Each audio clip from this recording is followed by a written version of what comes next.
أهلا بيكم يا جماعة. النهاردة هنكتشف مع بعض سر علمي صغير بنستخدمه كل يوم تقريبا من غير ما نحس، سر بيدينا قوة، يعني قوة مش طبيعية.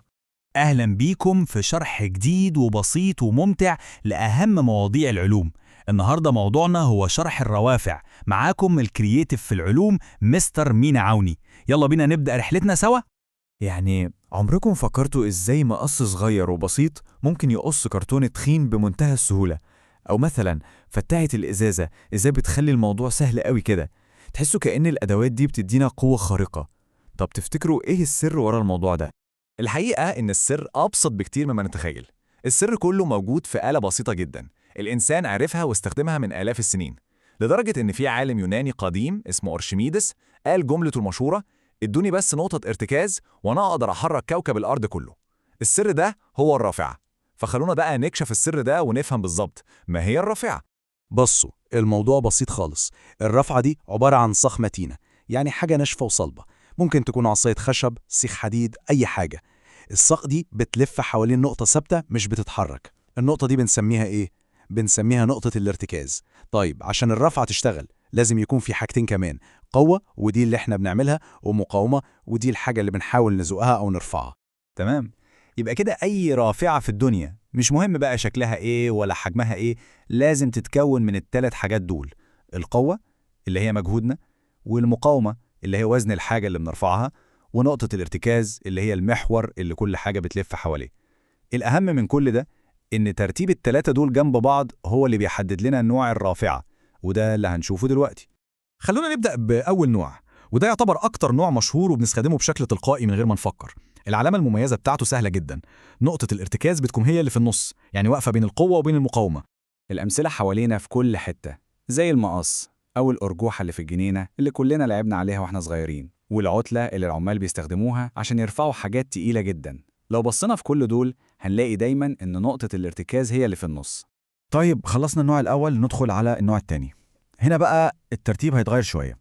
المرة دي اللي هتبقى في النص هي المقاومة، يعني الحمل نفسه، الحاجة التقيلة اللي بنشيلها. بتكون محشورة كده بين نقطة الارتكاز والقوة بتاعتنا. أمثلتها برضو مشهورة قوي، زي عربية الحديقة، مش بنحط الرمل أو الزرعة في النص، أهي دي المقاومة. أو كسارة البندق، البندقة نفسها هي المقاومة اللي في النص. وفتحة الإزازة برضو. وفي معلومة مهمة جدا هنا: كل روافع النوع التاني دايما بتوفر المجهود. ونصل لآخر نوع معانا وهو النوع الثالث. هنا بقى في تغيير أخير. الدور على مين يكون في النص.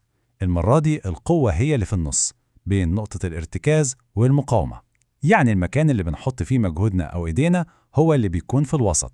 زي إيه طيب؟ زي ماسك الفحم أو ماسك التلج وصنارة صيد السمك وحتى المكنسة اليدوية. وهنا ممكن حد يسأل سؤال مهم: النوع ده كده مش بيوفر المجهود، بالعكس ده بيحتاج مجهود أكبر، وده حقيقي فعلا. بس ده مش معناه إنه ملوش فايدة، بالعكس ليه فوايد تانية مهمة جدا هنعرفها حالا. تمام. كده إحنا عرفنا يعني إيه رافعة وعرفنا أنواعها التلاتة. يجي بقى السؤال الأهم: طيب إحنا ليه أصلا بنستخدم الروافع دي؟ يعني إيه الفايدة اللي بناخدها منها في حياتنا اليومية؟ الروافع ليها فوائد كتير، ممكن نلخصهم في 6 حاجات أساسية. أول حاجة والأشهر هي تكبير القوة، تاني حاجة تكبير المسافة، وممكن كمان تزود السرعة أو تنقل القوة من مكان لمكان تاني خالص. ده غير إنها بتدينا دقة أكبر في الشغل. وأخيراً ودي حاجة مهمة جداً، إنها بتساعدنا نتجنب المخاطر. خلونا نمسك أشهر فايدة: تكبير القوة. تخيلوا معايا المثال بتاع العتلة تاني. بمجهود بسيط قوي من شخص واحد ممكن يرفع أو يحرك صخرة ضخمة وزنها مئات الكيلوغرامات. ده مستحيل يحصل من غيرها. هنا الرافعة عملت إيه؟ هي خدت المجهود الصغير بتاعنا ده وكبرته أضعاف مضاعفة وحولته لقوة جبارة. ونيجي لفايدة تانية مهمة قوي، وهي تجنب المخاطر. فاكرين لما اتكلمنا عن ماسك الفحم وقلنا إنه من النوع التالت اللي مش بيوفر المجهود؟ طيب إيه لازمته؟ أهي دي بقى أهميته. هو بيخلينا نمسك حاجة سخنة جدا أو حاجة خطرة من غير ما نلمسها بإيدينا. يعني حتى لو الرافعة مش بتوفر مجهود، ممكن تكون أهميتها الحقيقية هي إنها بتحمينا. طيب الكلام النظري ده جميل، بس هل في طريقة عملية، طريقة حسابية نقدر نعرف بيها بالظبط الرافعة دي بتوفر مجهود ولا لأ؟ ولو بتوفر قد إيه؟ أكيد في. الموضوع كله بيتلخص في قانون علمي بسيط جدا اسمه قانون الروافع. القانون ده بيقول إيه بقى؟ بيقول إن القوة مضروبة في ذراعها، لازم تساوي المقاومة مضروبة في ذراعها. طيب يعني إيه ذراعها؟ الموضوع سهل. ذراع القوة هو ببساطة المسافة بين المكان اللي بنحط فيه القوة ونقطة الارتكاز، وذراع المقاومة هو المسافة بين الحاجة اللي بنرفعها المقاومة ونقطة الارتكاز. ولما الطرفين دول يتساووا الرفعة بتكون في حالة اتزان.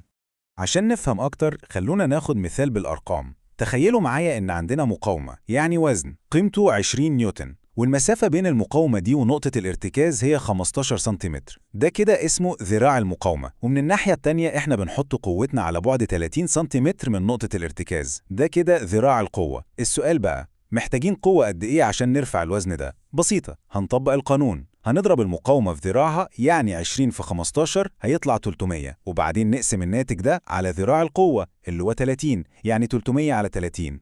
النتيجة هتكون إيه؟ 10 نيوتن. 10 نيوتن بس. وهنا بقى يظهر سحر الروافع. إحنا يا جماعة استخدمنا قوة 10 نيوتن بس عشان نرفع وزن 20 نيوتن، يعني قدرنا نرفع ضعف قوتنا بالظبط، وفرنا نص المجهود.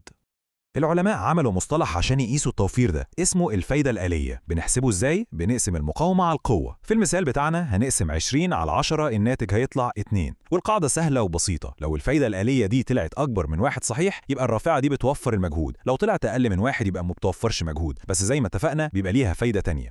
ودلوقتي بعد ما عرفنا أسرار الروافع وقانونها، جه وقت التحدي الأخير. التحدي ده ليكوا، وهو إننا نبدأ نفتح عينينا ونكتشف الروافع المستخبية في كل مكان حوالينا. من أول عربية الحديقة وصنارة الصيد ولحد المقص وفتحة الأزايز، هتلاقوا إن الروافع دي موجودة في كل حتة، وبتسهل علينا حياتنا بطرق إحنا مش بنحس بيها. هي فعلا من أساسيات التكنولوجيا اللي بنتعامل معاها كل يوم. وبكده نكون وصلنا لنهاية شرحنا النهاردة، بس قبل ما أمشي هسيبكم مع سؤال تفكروا فيه. من أول ما صحيتوا النهاردة الصبح لحد اللحظة دي، يا ترى استخدمتوا كام رفعة؟ حاولوا كده تعدوهم، وصدقوني هتتفاجئوا بالعدد. أتمنى يكون الشرح كان مفيد وممتع، وأشوفكم في شرح جديد.